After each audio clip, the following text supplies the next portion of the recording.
गरीब बहू के घर आई भारत माता।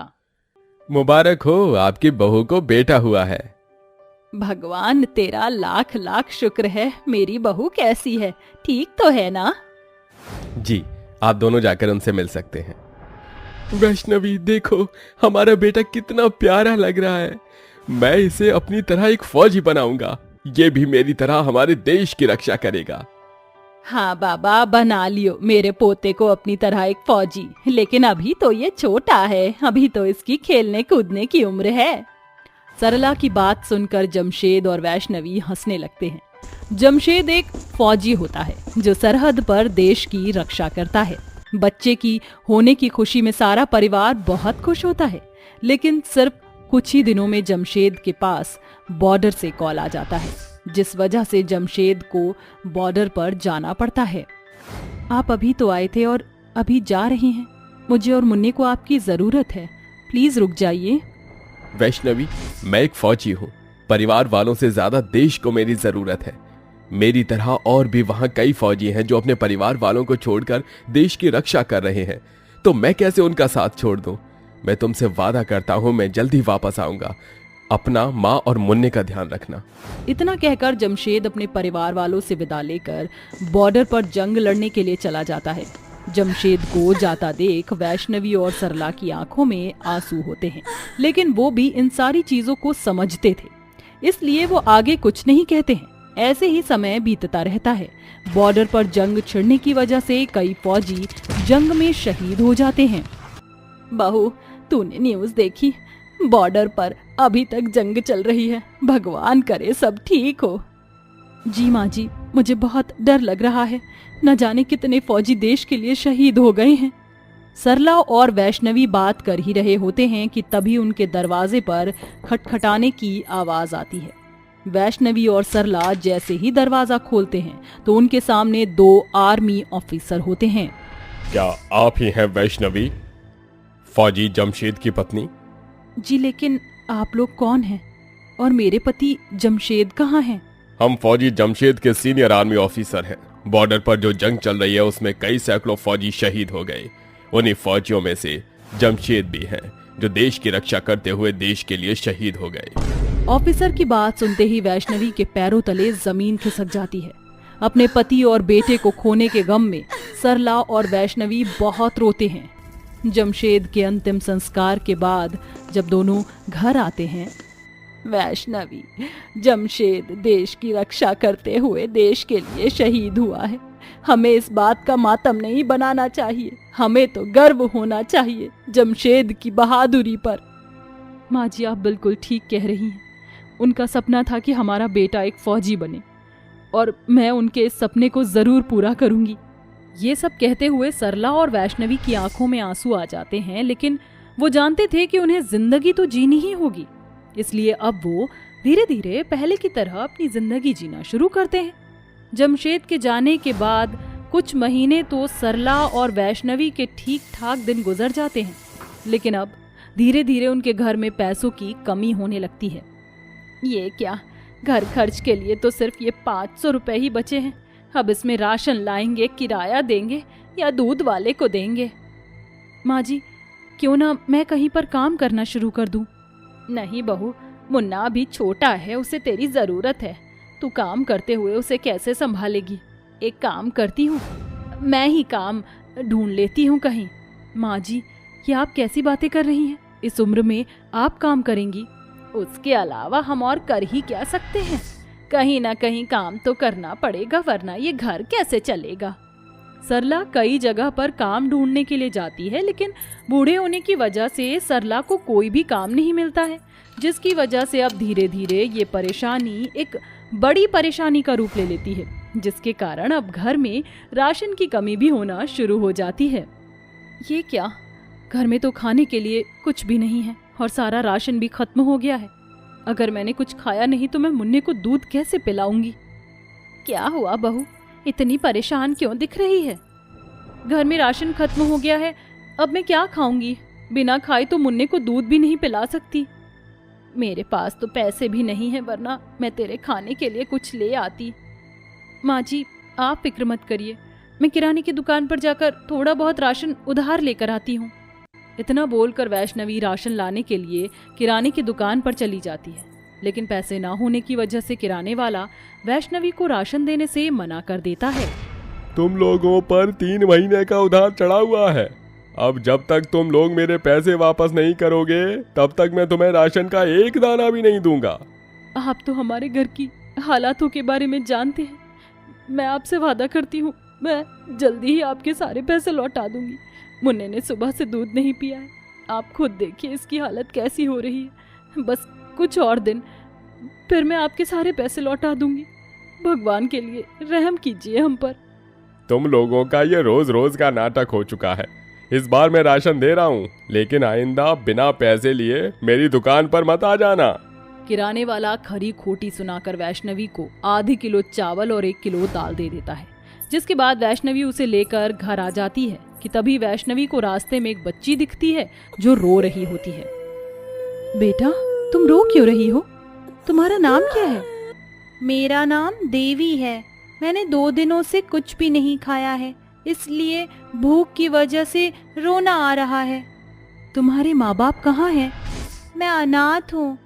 वैष्णवी को उस देवी पर तरस आ जाता है, जिसके बाद वैष्णवी देवी को अपने घर ले आती है और दाल चावल बनाकर उसे अपने हाथों से खिलाती है। अब देवी वैष्णवी के साथ ही रहती है। वैष्णवी देवी का बिल्कुल एक माँ की तरह ख्याल रखती है। ऐसे ही समय बीतता रहता है। अब दुकान से लाया हुआ राशन भी खत्म हो जाता है, जिससे सरला और वैष्णवी को बहुत परेशानी होती है। पैसे ना होने की वजह से मकान मालिक भी रोज रोज आकर वैष्णवी और सरला को किराए के लिए सुनाया करता था।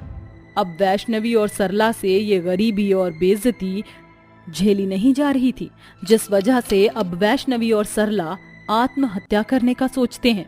बहुत हो गया, ऐसे रोज रोज घुट के मरने से अच्छा है कि हम एक बार में ही मर जाएं। ये ले बहू, इसके अंदर मैंने जहर मिला दिया है, खुद भी पी जा और मुझे भी पिला दे। सरला और वैष्णवी रोते हुए वो जहर पीने वाले होते हैं कि तभी वहां देवी आ जाती है। देखते ही देखते देवी एक भारत माता का रूप ले लेती है, जिसे देखकर सरला और वैष्णवी बहुत हैरान होते हैं। रुक जाओ वैष्णवी और सरला, तुम्हें कायरों की तरह जहर पीने की कोई जरूरत नहीं है। तुम्हारे पति और बेटे जमशेद ने हमारे देश की रक्षा करने के लिए अपने आप को शहीद कर दिया।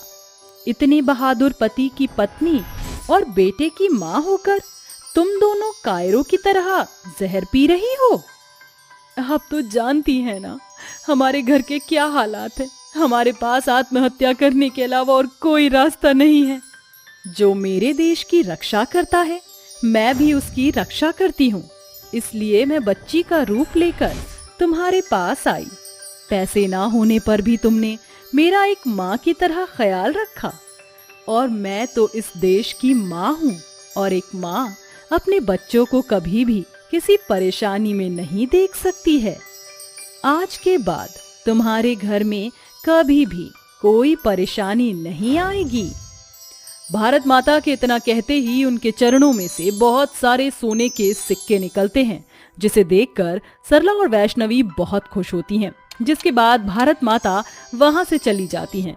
अब सरला और वैष्णवी उन सोने के सिक्कों को बेचकर उससे मिलने वाले पैसों की मदद से अपनी सारी परेशानियों को दूर करती हैं और एक सुखी जीवन जीती हैं। अपने पति और बेटे के सपने को पूरा करने के लिए सरला और वैष्णवी अपने बेटे को पढ़ा लिखा कर एक आर्मी ऑफिसर बनाती हैं, जो अपने पिता जमशेद की तरह ही देश की रक्षा करता है। OMG, सुबह सुबह किसकी शक्ल देखने को मिल गई। अब तो सारा दिन खराब जाएगा। क्या हुआ भाभी, आप ऐसा क्यों बोल रही हैं? क्या हुआ? क्या सुबह सुबह तेरी ये मनहूस काली शक्ल देखने को मिल गई? अब तो मेरा सारा दिन खराब ही जाएगा। कितनी बार कहा है तुझसे कि सुबह सुबह मेरे सामने मत आया कर अपनी ये काली शक्ल लेकर। रीना बहू, ये क्या तमीज है गायत्री से बात करने की? जैसे तू इस घर की बहू है, वैसे ही गायत्री भी इस घर की बहू है। तेरे से कोई इस तरह बात करे तो तुझे कैसा लगेगा? माँ जी, मुझसे कोई इस तरह बात कर ही नहीं सकता, क्योंकि मैं इस तरह इतनी काली और बदसूरत नहीं हूँ। मैं तो काफी सुंदर हूँ और सुंदर लोगों से सब अच्छे से ही बात करते हैं। ना जाने मैंने ऐसे क्या पाप किए थे जो मुझे इतनी काली देवरानी मिली है। रोज सुबह सुबह इसकी शक्ल देखनी पड़ती है। रीना, हर वक्त इंसान की बाहरी खूबसूरती मायने नहीं रखती है, उसकी अंदरूनी खूबसूरती भी मायने रखती है। माँ जी, अपना ज्ञान अपने पास ही रखिए, मुझे आपके इस ज्ञान की कोई जरूरत नहीं है, समझिए आप। इतना कहकर रीना वहां से चली जाती है। रीना जहां दिखने में बहुत ज्यादा खूबसूरत और गोरी होती है, वहीं गायत्री दिखने में काफी काली होती है। गायत्री के काले रंग की वजह से रीना गायत्री को बिल्कुल भी पसंद नहीं करती थी, लेकिन रीना और गायत्री की सास रानी अपनी दोनों बहुओं में किसी भी तरह का कोई भेदभाव नहीं करती थी। जब भी रीना गायत्री को उसके रंग के लिए ताने देती तो रानी हमेशा रीना को ही डांटती। गायत्री की शादी के बाद रीना ने अब घर के सारे कामकाज करने बंद कर दिए थे, जिससे घर के कामकाज की जिम्मेदारी बेचारी गायत्री पर ही आ जाती है। वाह रे वाह महारानी, मैं तुझे कब से आवाज दे रही हूँ और तू यहाँ बैठकर आराम से टीवी देख रही है। तुझे पता नहीं ये टाइम मेरी ब्लैक कॉफी का है? जा जाकर मेरे लिए ब्लैक कॉफी बना कर ला। भाभी, बस थोड़ी देर और, 15 अगस्त आने वाला है ना, तो उसी की तैयारी चल रही है। न्यूज में हर जगह 15 अगस्त के बारे में ही बताया जा रहा है। आपको पता है, बचपन में हर 15 अगस्त के दिन मैं अपने दोस्तों के साथ पतंग उड़ाया करती थी, और हमारे स्कूल में भी 15 अगस्त पर हमेशा फंक्शन हुआ करते थे जिसमें हम सभी पार्टिसिपेट करते थे। तेरी ये बकवास सुनने में मुझे कोई भी इंटरेस्ट नहीं है। तुझे तेरा 15 अगस्त मुबारक हो, लेकिन मुझे 15 अगस्त में बिल्कुल भी इंटरेस्ट नहीं है। अरे कौन बेवकूफ होगा जो इस दिन धूप में खड़े खड़े पतंग उड़ाएगा? पता नहीं हमारे देश में भी कैसी कैसी चीजें बनाई जाती हैं। भाभी, आप क्या कह रही हैं? आप जानती नहीं 15 अगस्त हम हर एक हिंदुस्तानी के लिए कितना जरूरी है।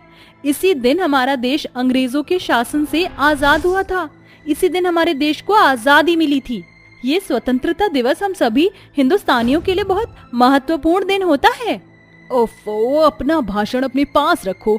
मैं यहाँ तुम्हारा भाषण सुनने के लिए नहीं आई हूँ। हमारे देश ने हमारे लिए क्या ही किया है। यहाँ तो कोई ढंग से डेवलपमेंट भी नहीं हुई है। तुमने बाहर के देश देखे? ऐसा लगता है कि हम 2023 में नहीं बल्कि 2050 में जी रहे हैं। देश हैं लंदन, यूएसए, ब्रिटेन जैसे, ना कि भारत जैसे। मेरा बस चले तो मैं हमेशा हमेशा के लिए किसी विदेश में जाकर बस जाऊं। भाभी, ऐसा नहीं है। हमारा देश बाकी देशों से बहुत ज्यादा अच्छा है। आप कभी हमारे देश के इतिहास की किताब उठाकर पढ़िए तो आपको पता चलेगा हमारा देश कितना महान है। बस बहुत हो गया, मुझे तेरी बकवास और नहीं सुननी। ये टीवी बंद कर और मेरे लिए ब्लैक कॉफी बना कर ला, वरना तेरी ये सारी देशभक्ति मैं 2 मिनट में निकाल दूंगी। रीना की बात सुनकर गायत्री को बहुत ज्यादा बुरा लगता है। गायत्री एक सच्ची देशभक्त होती है जो अपने देश से बहुत ज्यादा प्यार करती है, लेकिन वहीं रीना को अपना ही देश पसंद नहीं था। रीना को अपने ही देश की बुराई करता देख गायत्री को बहुत गुस्सा आता है, लेकिन वो रीना से कुछ नहीं कहती और वहां से चली जाती है। ऐसे ही समय बीतता रहता है। 15 अगस्त को अब सिर्फ कुछ ही दिन रह जाते हैं, जिसकी वजह से गायत्री 15 अगस्त की तैयारी करने में जुट जाती है। ये क्या, ये घर में इतने सारे गुब्बारे फुला कर किसने रख दिए हैं? और ये सारे ऑरेंज, ग्रीन और व्हाइट क्यों हैं? भाभी, ये सारे गुब्बारे मैंने फुलाए हैं। 15 अगस्त आने वाला है ना, उसी की तैयारी के लिए मैं 15 अगस्त के लिए पूरा घर सजाऊंगी। और देखिए भाभी, मैं कितनी सारी पतंग भी लेकर आई हूँ। हम इन पतंगों को 15 अगस्त के दिन खूब उड़ाएंगे और बहुत सारी मस्ती करेंगे। गायत्री, तुम क्या पागल हो गई हो जो हमारे इतने अच्छे खासे घर को इन बेकार गुब्बारों से सजाओगी? वो भी इन कलर्स के गुब्बारों से। तुम्हें कोई और कलर नहीं मिला क्या? और ये क्या बेवकूफी है? कौन पागल होगा जो इतनी गर्मी में धूप में पतंग उड़ाएगा? मुझे धूप में पतंग उड़ाकर तुम्हारी तरह काला नहीं होना है। अगर तुम्हें शौक है तुम उड़ा लेना, और वैसे भी तुम चाहे धूप में पतंग उड़ाओ या छांव में, इससे तुम्हारे रंग पर कोई फर्क नहीं पड़ने वाला। तुम तो वैसे भी काली ही हो। भाभी, ये कोई ऐसा वैसा रंग नहीं है, ये हमारे देश के तिरंगे का रंग है। आजाद होने की खुशी में हर कोई 15 अगस्त के दिन आजादी से पतंग उड़ाता है। मैं नहीं चाहती कि मेरा इतना सुंदर घर इन बेकार के गुब्बारों से सजे, वो भी इतनी बेकार रंग के गुब्बारों से। इतना कहकर रीना एक एक करके सारे गुब्बारों को फोड़ देती है। गायत्री रीना का हाथ पकड़कर उसे रोकने की कोशिश करती है, लेकिन रीना नहीं रुकती और देखते ही देखते सारे गुब्बारे को फोड़ देती है। ये सब देखकर गायत्री की आंखों में आंसू आ जाते हैं, लेकिन इससे रीना को जरा भी फर्क नहीं पड़ता और वो वहां से चली जाती है। ऐसे ही 2 दिन और बीत जाते हैं। अब 15 अगस्त के लिए सिर्फ एक ही दिन रह जाता है। गायत्री 15 अगस्त के दिन के लिए बहुत ज्यादा एक्साइटेड होती है, इसलिए वो जाकर बहुत सारे तिरंगे लेकर तिरंगे से अपने पूरे घर को सजा देती है और एक बड़े तिरंगे को ले जाकर अपने आंगन में लगाती है कि तभी वहां रीना आ जाती है। तुम अपनी हरकतों से बाज नहीं आई ना? मैंने कहा था ना, मुझे मेरे घर में ये सब कुछ नहीं पसंद है। हटाओ इन झंडों को यहाँ से। रीना बहू, ये तू क्या कह रही है? तू जानती भी है हमारे देश की शान तिरंगे के बारे में कह रही है। तुझे शर्म नहीं आती अपने ही देश के झंडे के बारे में ये सब बोलते हुए? माँ जी, ये सब करने का कोई फायदा नहीं है। ये तो सब टाइम वेस्ट की सारी चीजें हैं। देखो तो जरा इन झंडों से हमारा घर कितना फनी लग रहा है। इन झंडों को जल्दी से हटा दीजिए। इतना कहकर रीना सारे झंडों को उठाकर फेंकने लगती है। झंडों को जमीन पर गिरा देख गायत्री के सब्र का बांध टूट जाता है और वो गुस्से से चिल्लाते हुए कहती है, बस बहुत हुआ, बहुत बर्दाश्त कर लिया मैंने। आपको शर्म नहीं आती? हम जिस देश में रह रहे हैं उसी देश की बुराई कर रही हो। आपको पता भी है हमारे देश को आजादी दिलाने के लिए कितने वीरों ने अपने आप को शहीद कर दिया। लेकिन आप क्या जानो इस बारे में? आपको तो बस विदेश की पड़ी है। आपको सिर्फ ये दिखता है कि विदेश कहां से कहां पहुंच गया है, लेकिन आपको ये नहीं दिखता कि हमारे देश ने हम सब के लिए कितना सब कुछ किया है। आपको जितनी आजादी हमारे देश में मिल रही है, शायद इतनी आजादी किसी और देश में ना मिले। हर देश में ऐसे ऐसे कानून हैं जिनके बारे में आप सोच भी नहीं सकती हो।